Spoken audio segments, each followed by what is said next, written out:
Welcome to Keep Making Movies, the podcast where we explore, shall we say, movies that may have needed a bigger budget. We evaluate the movie for what it is, decide if it could have been improved with a budget, and if it will join our Keep Making Movies official recommend list. I'm your host KJ, and with me is Tom. Today we are discussing Robert Aldrich's Kiss Me Deadly from 1955. This is Robert Aldrich's ninth of 37 feature-length films. And it's not quite a micro-budget film. So, audience, we are stepping away from our normal mode of operation for Keep Making Movies. And we actually have numbers for this movie. It cost about $410,000 in 1955, which at the time of this recording in 2024 is about $4.5 million. So way more movie than the movies we talked about in season one, but still smallish for the, a star-studded film noir. This isn't necessarily star-studded, but They have Cloris Leachman. yeah, all right. Yeah. Right? She probably commanded a good chunk of change. I don't think she was famous yet, but whatever. In Kiss Me Deadly, we follow Mike Hammer, who almost hits an escaped prisoner. Mike gets wrapped up in a thick plot, which goes from person to person to try to unravel a mystery, for which most of the movie, he and we don't know what that mystery is, really. Mike seems to have access to anywhere he wants to go by either rudely telling people to let him in, very rudely, audience, or literally just slapping them until they just let him do whatever he wants. It's a little out of control, to be honest. I don't know what the 50s were like, but hopefully it wasn't like this. In the end, it turns out there's a nuclear active something in a suitcase in a locker, is what he finds. So the movie ends with Mr. Hammer being shot while our femme fatale opens the nuclearly active suitcase. Mike is kind of dragged away, luckily into the ocean, which is lead-lined, I guess. And then it is. The bomb goes off and blows up this 50s. house. Yeah. Right, the 50s, the ocean still had lead in it. It was before we had unleaded ocean. Whew, audience, if you haven't tuned out yet, I don't know what's going on today. But that's Kiss Me Deadly. That's the general gist of it. There's a lot of characters, a lot of characters. They're all pretty silly. But Tom, what do you think the goals of the creator of this movie is? The goals of the creator, when you read some criticism on it, is Cold War paranoia. That's why I think the ending really does matter. Oh. I think that's what they're going for. And it's interesting because the writer who was hired for this, A.J. Bezzerides, that's Bezzerides. I don't know how to pronounce that. He apparently was somebody quite suspicious of Cold War paranoia. He was not pleased at incorporating this element into the movie. But I think that's what they were going for. They were going for this kind of Cold War thing, Cold War warrior thing, this kind of McCarthyist response, which is why in the end, when Mike Hammer finds out they have something nuclear, when the head of the police says, I have a few words for you, a few letters. I'm going to say them in order. Doesn't really matter. New Mexico. And whatever else he says. The Alamo. Yeah. Radiation. And he's like, I didn't know, and he's actually morally offended by the end. Mike Hammer, the one thing that morally offends him is communists getting nuclear suitcase. I think that's what they're going for. They're going for this kind of Cold War paranoia. And it's really interesting to throw it into the noir city, because the noir city is a jungle space. It's a modern jungle space. It's this perfect critique of the modern world because it is absolutely, like post-industrial, industrial type thing. And yet it operates like a jungle. It's completely dangerous. You could be grabbed, ripped out of it. It's utterly mysterious. And then in the center of this space now is this sort of paranoia about nuclear danger. And since it's a noir, the danger is real, obviously, because it's a noir. And so it's a really interesting way of getting at Cold War paranoia by not putting it in the suburbs and the American family with the dad who goes to work and the homemaker mom and all that stuff. Instead, you put it in the American jungle, the city, Los Angeles, that's falling down. It's filmed in Bunker Hill, Los Angeles, which during the filming and then very quickly after, a lot of that was paved over and developed. It was like a bad area that was done away with, so to speak. Um, and and so you have this like hole, and out of that grows this paranoia, and out of that grows this really true existential danger. And so it's a really interesting place to stage this paranoia. What do you think I, about I the I Igloo? missed all that. I had no idea any of that was going on. And from my perspective, he didn't know what he was looking for. Nobody knew what they were looking for except maybe the girl that almost got ran over at the beginning. And the And detectives, they have to.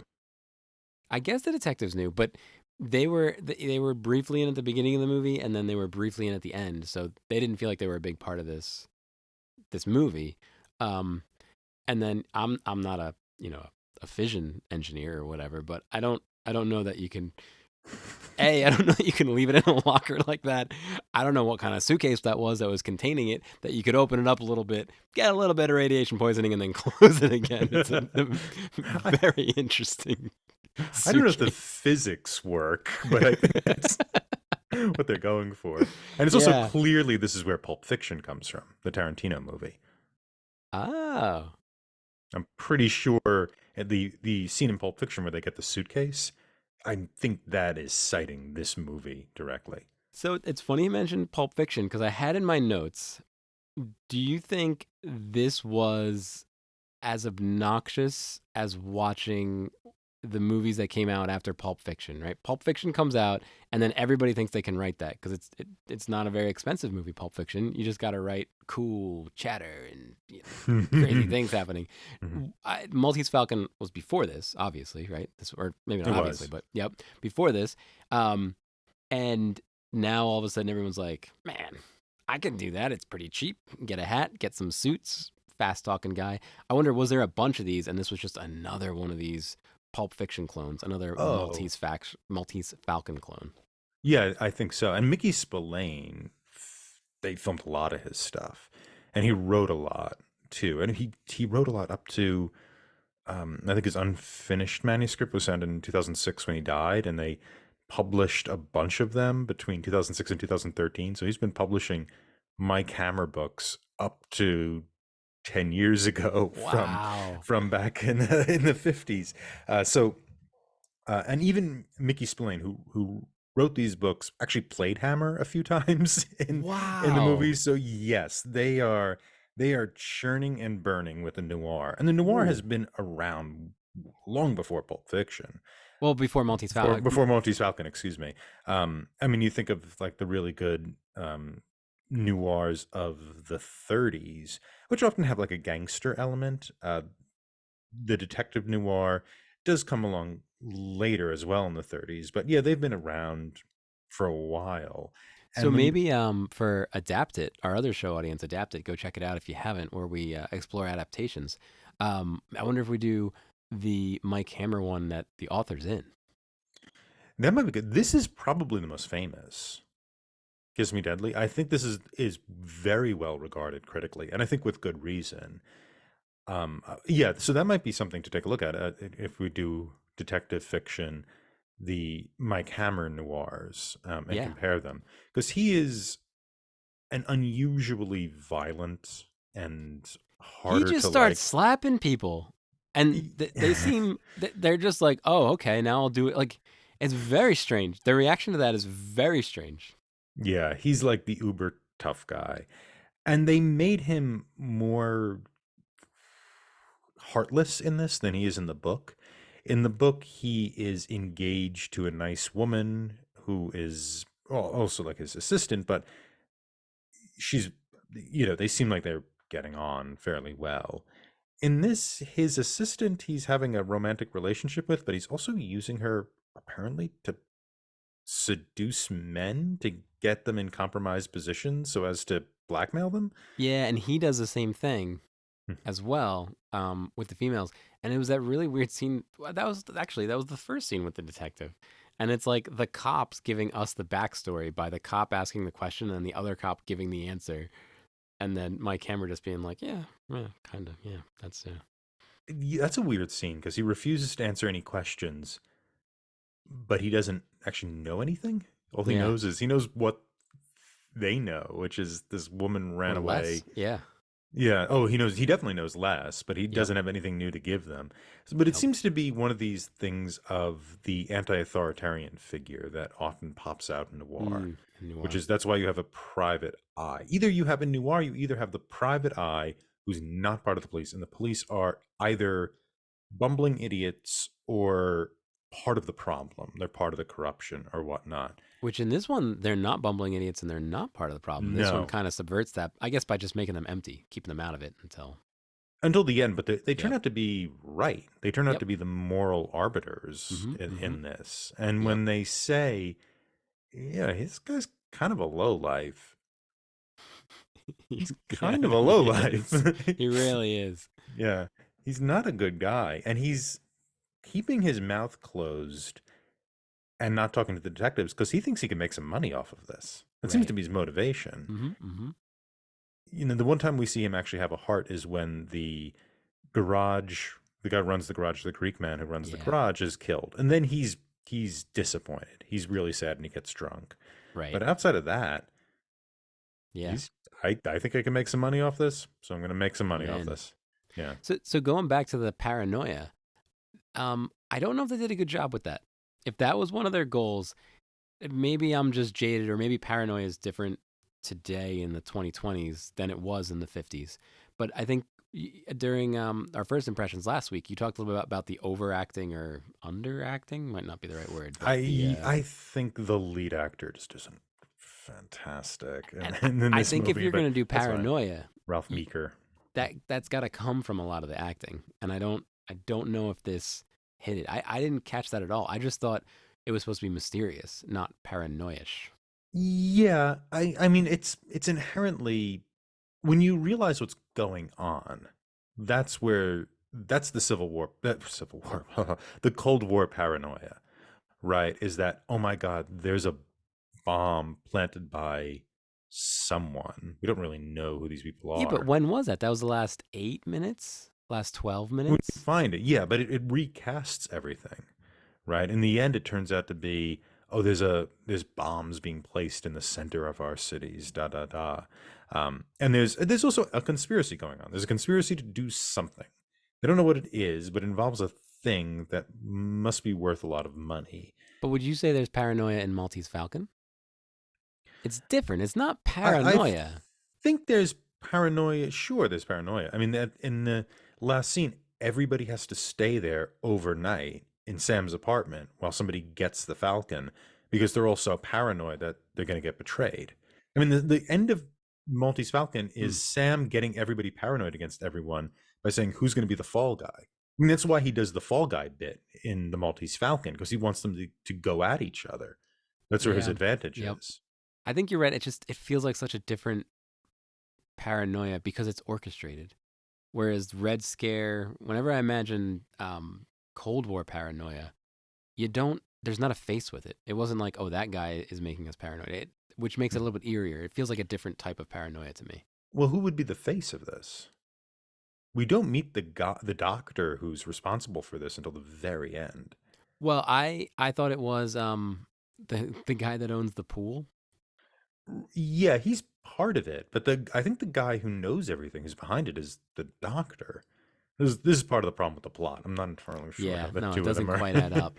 I don't know. It related. felt like there was a face given to this paranoia. Whereas when you watch, like in high school, when we watched Red Scare stuff, right? When we watch like, oh, all the actors are being blacklisted, like those movies, there wasn't a face with it. And I don't know if they just didn't show McCarthy in those movies, but Mhm. yeah. Well, So McCarthy would be in this example, McCarthy would be the protector, right? The well, face of it would be like a Soviet agent or something.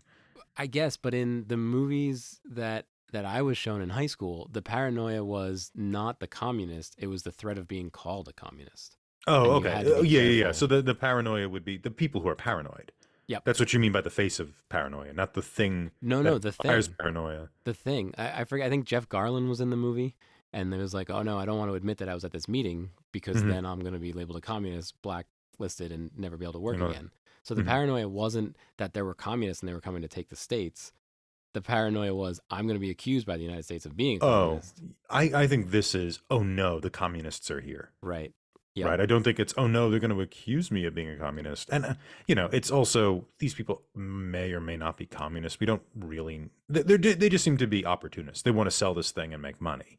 Um, and so we ultimately don't know who the buyer is. Well, we never find out who the buyer is. Right. The Right. doctor says, like, I could tell you how to sell it, but don't open it. And then he dies. Right. I don't know why he's so kind to her in that moment, but And now, like the scene with the guy with the key is really funny now that I'm thinking about it. He's yeah. like, yeah, I don't want to have to fence this nuclear bomb. It's just not easy. The atom bomb black market, it's just not, That's not what it was. You used to be able to walk down to a convenience store and sell it to the Libyans, but nobody wants that anymore. The other thing, I knew it was radiation because I saw his mark, but when they open it, it chants.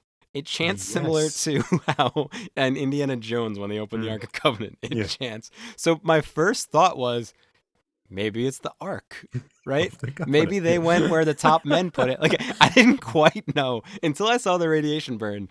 I thought, maybe it's so valuable because maybe God's in the box. Like, I didn't quite get that it was the bomb because of it was a human voice that was overlaid on top singing of it. or whatever, or chanting, whatever it is. Yeah. So, Yeah. again, It's very creepy. it was creepy, but I think the movie was a little unclear.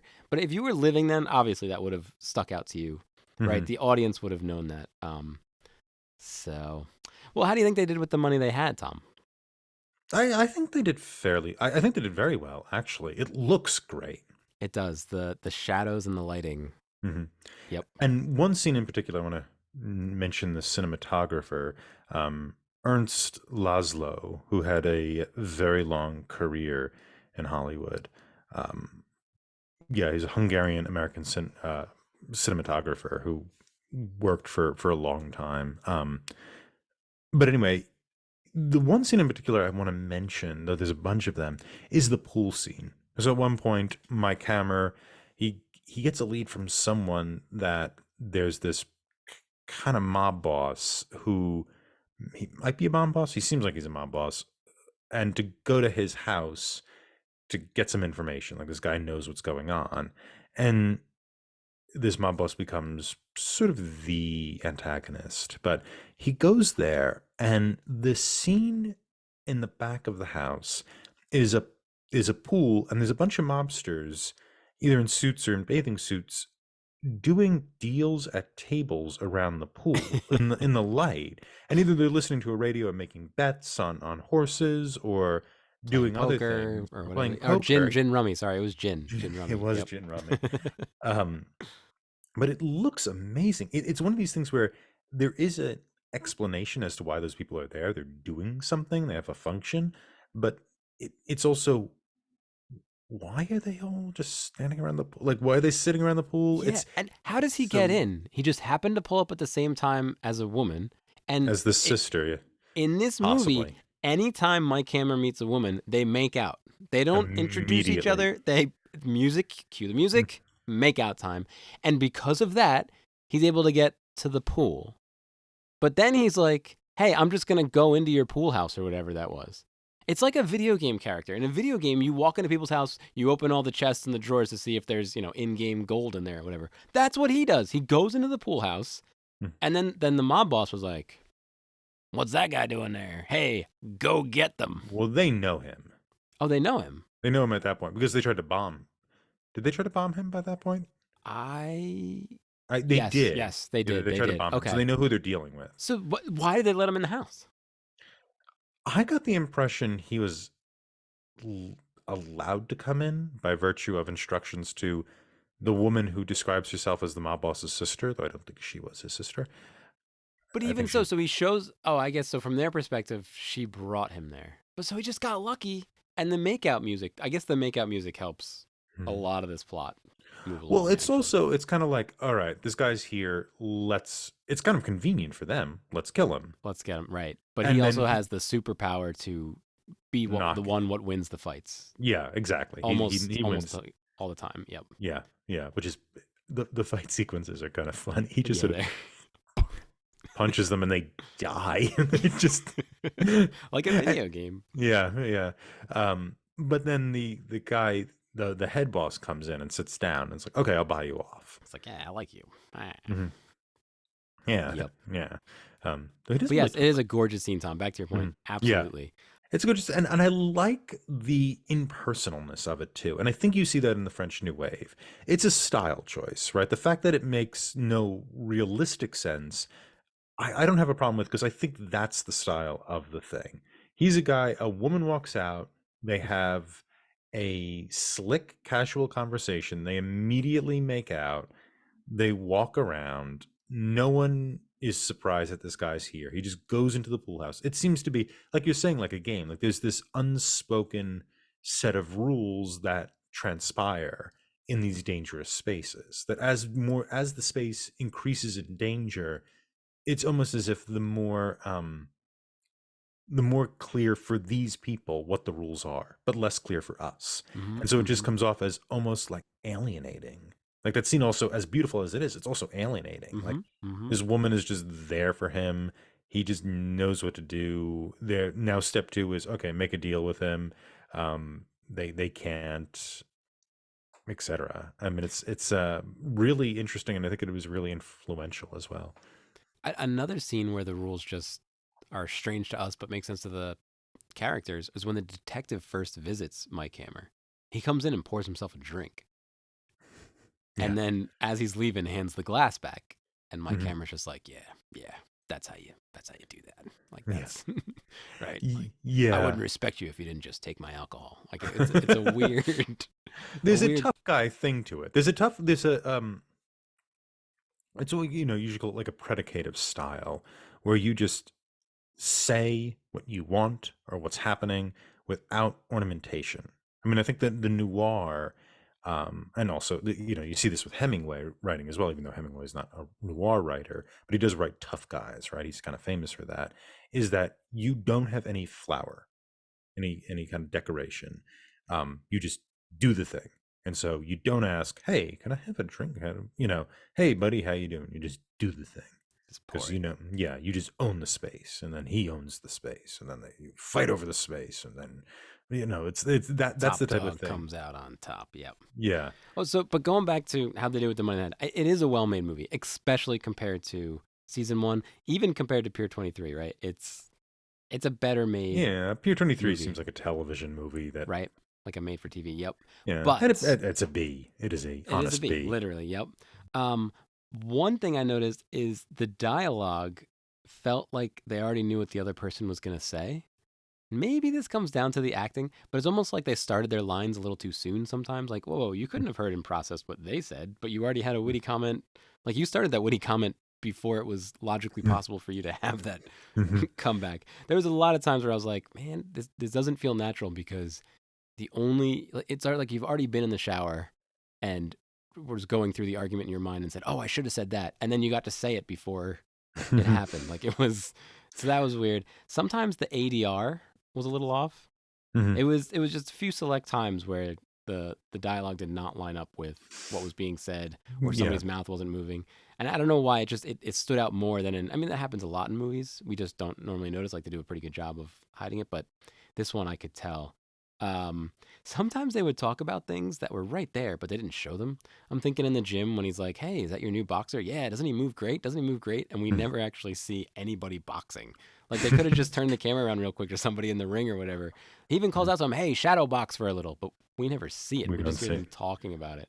There's a few Mhm. times where it's like, if you could have, if you I don't know if they needed more money or what, but you could have shot the thing they were talking about.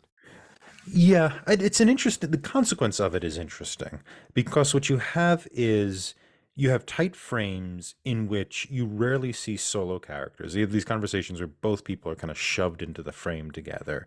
There's usually a lot going on, right? Even in that boxing scene, you see the two of them shoved together, but there's bunches of people in that room, in that boxing gym, wandering around in the back doing There are in the things. background. Yep. Yeah. And so it's just the whole frame is flooded. So instead of doing the back and forth shots to have the conversation, what you do is you pack all of these people into this like crowded, sweaty space and have the conversation go on there, which has this really nice effect. First of all, it makes the movie feel feel claustrophobic, which it's the irony of the city is it's both jungle and endlessly open, right? This you never see the same pharmacy twice, but you can't tell the difference.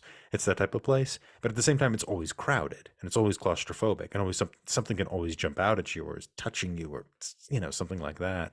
And I think maybe it's the money problem, and so they just have to do these shots. Like, listen, we can't cut back and forth. We have 2 hours to do this. That's it. We're getting one shot. But the consequence of it is, I think, it really fits the genre quite well, which is this kind of crowded frame, which is we're not going to go back and forth, back and forth. More often than not, they'll pan the camera, then they'll go back and forth. So I kind of like that. Even though, yeah, you're right. I don't think we see the beautiful guy boxing. Right? Yeah. They were going on about it. I was like, oh, let's see the boxer. I want to see somebody move like that, but couldn't see it. And I think we're getting close to the next question. Do we think a budget would have helped the movie? No, Right? I don't. I would have liked. I mean, I feel bad riffing on the central actor, but I should say his name just to get it right. Ralph Meeker, but I don't think so. I do think the plot is sort of a mess. I'm not. I It's really kind of think they hard to meant to follow. either shoot more scenes. I think something was missing. Yeah. Yeah, because there's just he's just getting information from people. Like there's these like the when he goes to see the opera singer. Why is he seeing the opera singer again? I don't know. I don't. He goes to see it because that, and the opera singer knows some detail that can help him. But I don't remember where he got the information, unless it's from the garage guy. Yeah, maybe he did go to visit that guy a lot. The Greek guy was like working for him. That's why the Greek guy gets killed. But I don't remember like how he finds the opera singer. But No, and people love to give him information. Like the guy that was carrying the bags up to that apartment. yeah, He's like, let I me have a tell you secret. I'm not exactly. going to tell you anything, but I'll tell you. Yeah, if he was a D&D character, he just rolled a really high charisma and was just But able. that woman actually wasn't the roommate. Right, right, So it could have been like, hey, if you see this guy, tell him where I am. Right. Because she ends up winning that game. right. Well, almost. In Almost the end, until it was the she bomb that won, right? until she was too greedy Too greedy. and She had to opened the ark. look at the bomb. She looked Yeah. at the ark. Don't Mhm. look at it, Marion. Don't Mhm. look at it. Yeah. One thing, it would have been nice if they spent some more money on the analogies like we had in Pier 23. I wouldn't have minded a few. Mhm. Yeah. They cut typically Mickey Spillane novels have voiceover. There's a lot of Oh, voiceover, and that hmm. was deliberately left out in Okay. this I was gonna one, say, yeah, I don't remember any which I think works well. voiceover. Yeah, I think it Um, makes Mike colder, and I sort of like that. I think apparently they just seem to lean all in on that. so Tom, does "Kiss Me Deadly" make the list for you? I think it is outside the scope of what we consider a keep making movies movie. Yep. So I don't think it fits that list. Yep. I I agree. was pleasantly surprised by this film. And I would love to do it for our Adapt It podcast when we do Ooh, our film noir great. thing. I think this is a very good film noir. I think it's very inspirational to not just other film noirs, but other film genres and what have you. I think it's deeply flawed, and maybe there's better ones to do. But if you're going to shove in a Mickey Spillane into a season on adaptation, I think this is Kiss the Me one to Deadly. do. Yeah. Why not? Yeah, it's also a note for me. Same reason. It's not in the spirit of keep making movies. But like you say, what I don't know how to quite say this, but when I approach a keep making movie, I'm in a certain mindset, right? Like I'm about to hit play on something. And then something like this comes along, and you're like, "Oh, this is quite good." So it's Yeah. interesting Yeah. that way too. Then- So it's official. Kiss Me Deadly has not made the list, but we might watch some more of Robert Aldrich movies. I don't think he's able to make any more movies, but he made a bunch. 37. That's pretty good. yeah. Well, we could So Weekend at Bernie's 2. Weekend at Rob's Yes. 3. Oh man, where he's like directing a movie and he's the only one that can But he's do it, dead. and they're trying to like nobody knows. Mhm. Audience, what's your favorite movie by Robert Aldrich? Let us know on social media at Talking Studios, and maybe we'll throw another one on the Keep Making Movies list for another bonus episode one of these days. You can rate and review this show anywhere fine podcasts are available. For those viewing in YouTube land, if you haven't already, please like this video, subscribe to the Talking Studios channel for all our exciting content, and follow us on social media at Talking Studios. Check out other shows by Talking Studios, including Talking Pictures Trivia, where we explore movies through trivia, Limited Lexicon, where we play through text-based adventure games, Get the Point, where we slowly reveal a movie poster and try to guess which movie poster it is, and Adapt It, where we explore adaptations in various forms. Got a question for us? Call the Talking Studios hotline at 201-467-8679 and leave a message. It may be featured on a future episode. And if you haven't already, please subscribe to Keep Making Movies, wherever fine podcasts are found. Stay subscribed and join us next time when we get back to more traditional Keep Making movies with Cube 2 Hypercube from 2003. Stay tuned for our first impressions of Cube 2. Wow, Talking Studios. Next week, we'll be discussing Cube 2 Hypercube. Tom, how was your watch? It was good. It's not as good as the first Cube, which isn't the greatest work ever made. So Cube 2 is somewhat a disappointment because they sort of stepped down from Cube 1. I like Cube 1 because nobody knows what's going on, and there's this sort of idea of, which is my reading of the movie, which isn't confirmed in the movie, but I think there's some suggestion of it, which is nobody designed Cube. It's just like a bureaucratic collection of projects that it was kind of semi-dropped, but people kept just doing their work, and the consequence of it was Cube. That's my reading of Cube. I know they suggest possible other reasons why Cube exists, but I think it's just no one actually is in charge of it. It's just a bunch of people filling out their paperwork and doing their job, and the consequences it was Cube. Cube 2 offers a sort of explanation as to what this Cube thing is, and what I didn't like about it was that it actually is aesthetically much less appealing than the first Cube. The first Cube is multiple colored cubes, and there's these sort of like almost like Art Deco decorations on the inside walls of the cubes. Yeah, the triangles and stuff, the way they were shaped. Yeah, it had this really cool kind of sheen to it, which was one of the things I appreciated. Was they really did what they could with this limited space concept in order to decorate it up. They take all that away in Cube 2 Hypercube, and it's all white. There's no variation in the cubes, so it's just not as interesting to even look at. And the plot also takes away any kind of puzzle. There is something of a puzzle in the end, but it's not really a puzzle. Like it doesn't really, it's not really a puzzle. We won't spoil it in the first impressions, but at least the first Cube had something of like, oh, here's a puzzle, and you could figure it out to figure out the cube system.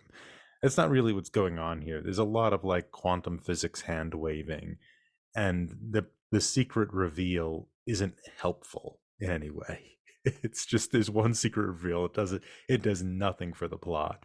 And so I would say this is less enjoyable despite supposedly being 4 times the budget of the original Cube. I can't confirm that, but that's the rumor around these interwebs.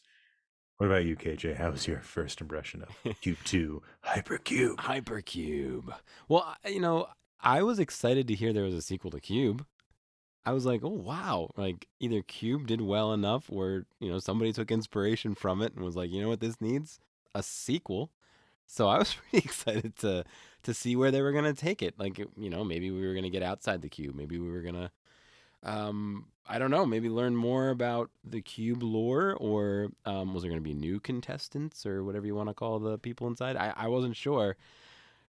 But it was a pretty rough watch, audience. Actually, Tom, you read a great review on IMDb, and I don't know if that'll set the stage for the audience here. I don't know if you have that handy. Yeah, so the review said, it concluded with, but if you're a big fan of the first Cube and expect a little less, you'll enjoy Cube 2 Hypercube. Audience, Cube 2 Hypercube is on Prime Video at the time of this recording, and we look forward to sharing our thoughts with you next week. And the guy who plays the lead, whose name is what's his name? What's his name? Anyway, he was the guy who replaced Marlon Brando on the Broadway production of Streetcar Named Desire. So there you go. There you go. Yeah. So he is absolutely Stella. Mm-hmm. Sorry, audience. We're starting off. Our other show is so high shelf that we have to. Oh, that was so good. We'll have to go back and maybe watch some Weekend at Bernie's. Next week on Keep Making Movies, Weekend at Bernie's. No, I don't think that fits. I think it's got a pretty good budget. Yeah, no, it doesn't fit at all. I imagine he could demand quite a bit for 2 after that first one.